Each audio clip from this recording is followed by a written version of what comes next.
Olá, querido irmão, nós vamos continuar a websérie de devocionais nessa noite, conversando sobre a importância de lidar com o orgulho e o egoísmo.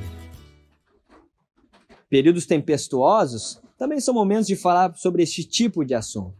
Dessa forma, antes de qualquer coisa, é fundamental definir as duas palavras. O orgulho, segundo Luc Priolo, é pensar mais de si mesmo do que convém. Egoísmo ou egocentrismo é concentrar a atenção em si mesmo, não em Deus e nem nas outras pessoas. E as causas do orgulho ou do egoísmo são diversas. Inclui, então, amar a si mesmo, adorar a si mesmo, ser o dono da verdade, nunca errar e desejar que todos façam os seus desejos e vontades. Eu quero colocar diante de vocês um exemplo fictício de um homem chamado Robert. Robert procurou seu pastor para receber ou para se aconselhar, pois ele havia sido informado de que se não conseguisse conviver com seus colegas de trabalho e com seu chefe, ele seria demitido. O pastor de Robert, querendo entender a situação, pediu para que ele então explicasse mais a situação. E nesse exato momento, Robert exclama uma afirmação estarrecedora. Ele diz assim: meu chefe é um ditador e me disse que eu não ouço as sugestões dos outros e que quero fazer somente a minha vontade. E se as coisas não saem do meu jeito, eu não as faço. O pastor avaliou essa afirmação, entre outras informações, e começou a cavar para ver se realmente Robert era crente, se ele era cristão. Realmente ele era, e o pastor chega à conclusão de que ele era um crente imaturo. O pastor daquele homem, querendo avançar um pouco mais, ele faz boas perguntas e ele pede mais para que Robert contasse mais sobre a situação, querendo sondar o que de fato ele estava adorando. Robert conta mais, e aquele pastor chega à conclusão de que aquele homem era prepotente, arrogante, orgulhoso, extremamente egoísta. Ele adorava a si mesmo, as suas vontades eram prioridades para ele. Ele o adorava acima dos seus colegas, acima do seu chefe, acima da sua família, acima de qualquer coisa. Ele o adorava acima do próprio Deus. E ele tinha dificuldade de aceitar opiniões contrárias às dele. E o resultado disso foi perder o emprego. O resultado disso foi realmente encontrar-se diante de situações que revelam fracasso total. No fim, pessoas orgulhosas e egoístas têm dificuldade de aceitar e ouvir algo contrário, porque está cego diante do seu próprio desejo. E a grande ideia aqui é que Robert não é um tipo de exemplo ou ilustração como quem diz, mas esse Robert é um homem muito complicado, né?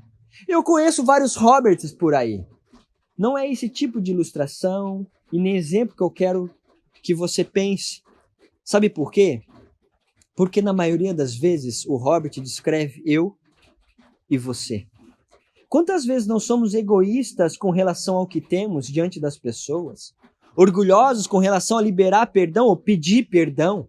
Arrogantes ou prepotentes com diversas pessoas quando temos certeza de algo? Nós temos, no fim, dificuldade de abrir mão das nossas vontades ou desejos em prol dos outros. É ou não é verdade? Na maioria das vezes, nós somos Robert, como Robert. E não somente no ambiente de trabalho, mas dentro da nossa própria casa.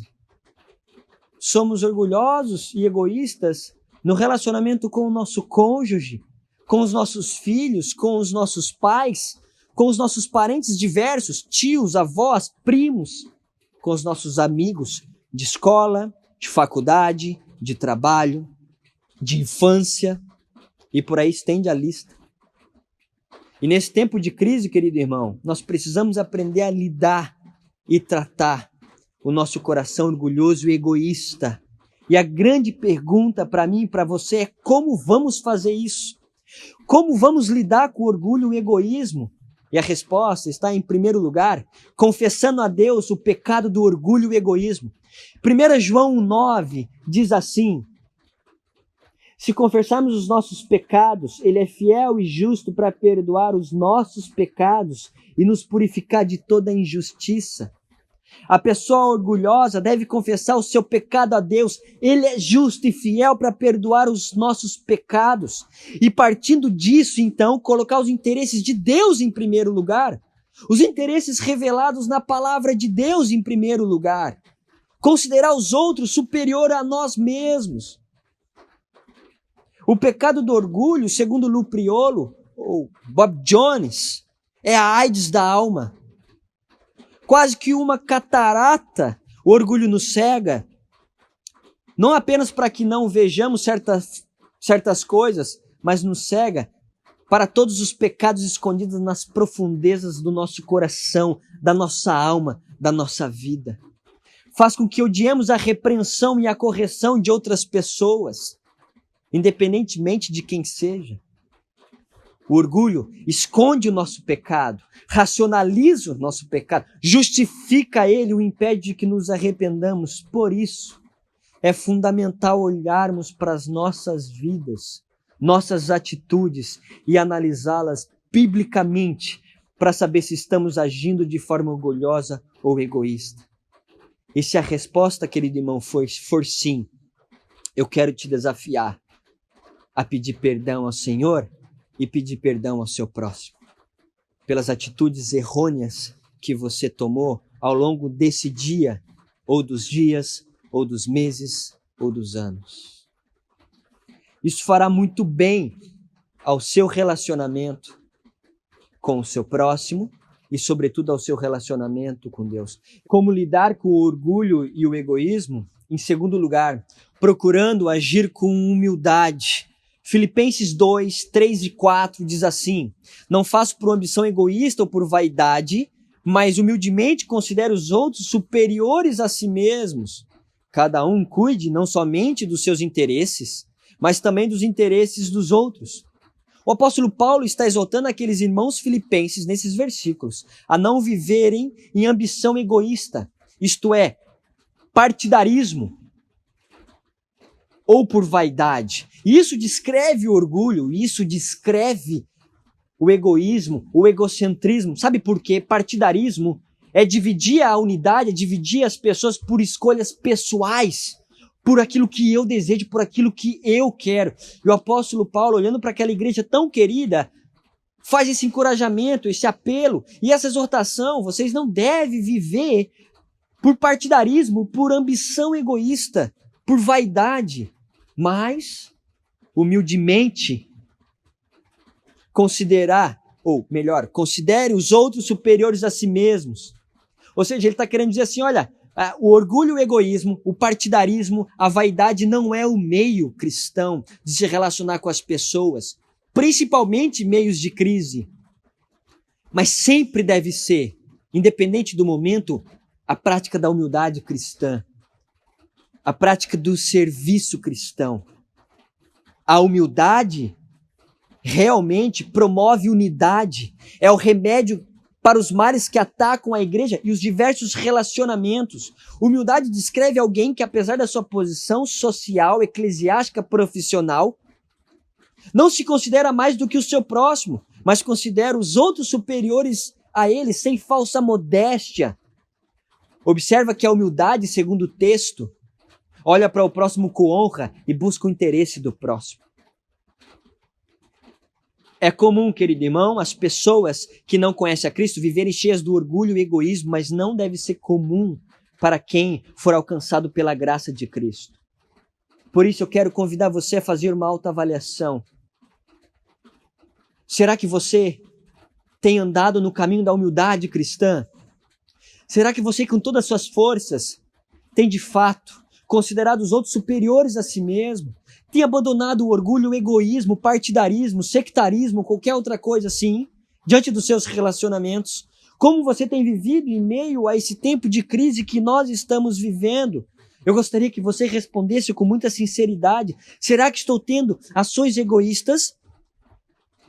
Será que eu sou orgulhoso? Eu gostaria que você respondesse com muita sinceridade. E se você tiver dificuldade de se avaliar, peça para que alguém avalie sua prática, sua caminhada cristã. Peça para alguém fazer isso com você ou por você. E se a resposta for positiva, confesse o pecado ao Senhor e procure viver no trilho da humildade. Porque esse é o caminho que vai te levar a glorificar o Senhor, apesar do momento que estamos vivendo.